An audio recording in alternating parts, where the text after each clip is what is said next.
এই রেসিপিটা খাবার টেবিলে যদি কেউ দেখে মাছ মাংস ডিম ছুঁয়েও দেখবে না, এতটাই সুস্বাদু হয় খেতে। ভাত রুটি পরোটা লুচি সবকিছুই লাগবে জাস্ট ফাটাফাটি। আজকে তোমাদের সঙ্গে বেসনের দারুণ একটা রেসিপি শেয়ার করব, যেটা বানানো খুবই সহজ। তো এই রেসিপিটি বানানোর জন্য লাগবে বেসন, যে কোনো বেসন নিতে পারো। হাফ কাপ বেসনের মধ্যে দিয়েছি সামান্য পরিমাণে হলুদ গুঁড়ো, স্বাদ মতো নুন, আর দিয়েছি লঙ্কা গুঁড়ো, সামান্য পরিমাণে হিং, আর 1 চামচ তেল। এখানে সাদা তেল ইউজ করেছি। এবার বড় চামচে 2 চামচ টক দই দিয়ে দিতে হবে। সমস্ত কিছু ভালো করে মিশিয়ে নিতে হবে। মেশানো হয়ে গেলে সামান্য পরিমাণে জল দিয়ে একদম ঘন একটা মিশ্রণ রেডি করে নিতে হবে। খুব বেশি পাতলা করা যাবে না, ঠিক এই রকম ঘন করে মিশ্রণটা রেডি করে নিতে হবে। এবার নিয়েছি গ্লাসের মধ্যে একটি পাইপিং ব্যাগ। পাইপিং ব্যাগ যদি না থাকে তোমরা যে কোনো নুনের প্যাকেট বা দুধের প্যাকেট নিতে পারো। এখন এই বেসনের মিশ্রণটা পাইপিং ব্যাগের মধ্যে নিয়ে নিতে হবে। এবার চুলোর উপর একটা কড়াই নিয়েছি। চুলোর ফ্লেমটা মিডিয়াম টু লো রেখে দিয়ে দিলাম 2 চামচ সাদা তেল। তার সঙ্গে দিয়েছি হাফ চামচ গোটা জিরে, আর দিয়ে দিতে হবে অল্প একটু কাশ্মীরি লঙ্কার গুঁড়ো, আর রসুনের কয়েকটি কোয়া ছোট ছোট টুকরো করে কেটে নিয়েও দিয়ে দিতে হবে। এবার সমস্ত কিছু 20 থেকে 30 সেকেন্ড মতো ভেজে নিতে হবে লো টু মিডিয়াম ফ্লেমে। এখন দিয়ে দিতে হবে পেঁয়াজ কুচি। 2টি মিডিয়াম সাইজের পেঁয়াজকে ছোট ছোট টুকরো করে কেটে নিয়ে অ্যাড করেছি। ভালো করে এবার একটু ভেজে নিতে হবে।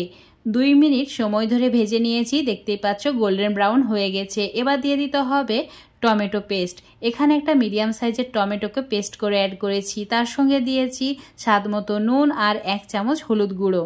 এবার চুলোর ফ্লেমটা মিডিয়াম টু হাই করে দিয়ে ভালো করে মশলাটাকে কষিয়ে নিতে হবে। দেখতে পাচ্ছ তেল ছাড়তে শুরু করেছে। দিয়ে দিচ্ছি হাফ চামচ জিরে গুঁড়ো, হাফ চামচ ধনের গুঁড়ো, আর দিয়ে দিচ্ছি হাফ চামচ গরম মশলার গুঁড়ো।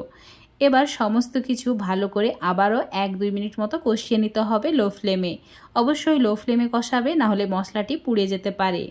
তো এখন দিয়ে দিতে হবে টক দই। বড় চামচের 1.5 চামচ টক দই এখানে অ্যাড করেছি। চুলোর ফ্লেমটা এই সময় তোমরা চাইলে অফ করেও দিতে পারো। লো ফ্লেমে ভালোভাবে এবার এই টক দইটা মশলার সঙ্গে কষিয়ে নিতে হবে। এবার এর মধ্যে দিয়ে দিতে হবে সামান্য পরিমাণে জল। অবশ্যই এই সময় জল দিয়ে মশলাটা আরো ভালো করে কষাতে হবে। এই মশলা যত ভালো করে কষানো হবে রেসিপির স্বাদ তত বেশি বাড়বে, আর খেতে এতটাই সুস্বাদু হবে যে মাছ মাংস ডিম সমস্ত কিছুই এর কাছে ফেল, এতটাই সুস্বাদু হয়। এবার পাইপিং ব্যাগের মধ্যে যে বেসনের মিশ্রণটা আছে সেটাকে নিতে হবে, আর এর যে কোণটা আছে ঠিক সেটাকে ছোট করে কেটে নিতে হবে, যাতে ভুজিয়া শেপ দিতে পারি। এখন আমি যেভাবে ভুজিয়াটা রেডি করছি হুবহু ফলো করে তোমরাও এইভাবে বানিয়ে নেবে। তোমরা চাইলে এটা তেলে ভেজেও করতে পারো, কিন্তু আজকে তেলে ভেজে আমরা করব না, ঠিক এইভাবেই ভুজিয়াগুলো বানিয়ে নেব।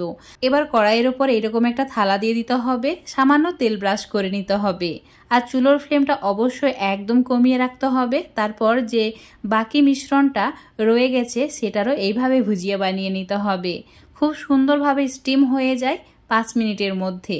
তো এইভাবে দেওয়া হয়ে গেলে ঢাকা দিয়ে রেখে দিচ্ছি 5 মিনিট। তোমাদের 5 মিনিট পর দেখাচ্ছি। দেখতে পাচ্ছ কত সুন্দরভাবে ভুজিয়াটা রেডি হয়ে গেছে, কোনো রকম তেল ছাড়াই, মানে তেলে ভাজা ছাড়াই। তো দেখতে পাচ্ছ একদম পারফেক্ট হয়েছে, আর কড়াইয়ের ভুজিয়াটাও খুব সুন্দরভাবে কুক হয়ে গেছে। তো একসঙ্গে সমস্ত ভুজিয়া করে নিয়ে এখন এইভাবে মিশিয়ে নিতে হবে। একটু আলতো হাতে মেশাবে, না হলে ভুজিয়াগুলো ভেঙে যেতে পারে। এবার দিয়ে দিতে হবে 1 কাপ জল। তো এখানে জলের পরিমাণটা একটু বেশিই দেবে। জলটা ভালোভাবে ফুটতে শুরু করলেই সামান্য পরিমাণে ধনেপাতা দিয়ে 1 মিনিট রান্না করে নিয়ে চুলোটাকে অফ করে দিতে হবে। এবার চুলোর ওপর একটা ফ্রাই প্যান নিয়েছি, দিয়ে দিলাম 2 চামচ মতো বাটার। বাটারটা একটু গলে গেলে দিয়ে দিতে হবে কয়েকটি কাঁচা লঙ্কা কুচি, তার সঙ্গে 2টি টমেটোকে 4 টুকরো করে অ্যাড করেছি। এবার 3 থেকে 4 মিনিট মিডিয়াম টু হাই ফ্লেমে এইভাবে ভেজে নিতে হবে। এখন এটাকে ভুজিয়ার মধ্যে অ্যাড করে দিতে হবে। তো দেখতেই পাচ্ছ ভুজিয়াগুলো কিন্তু ফুলে উঠেছে, আর চুলোটাকে এই সময় অন করে দিয়েছি। তো সমস্ত কিছু ভালো করে এবার মিশিয়ে নিতে হবে।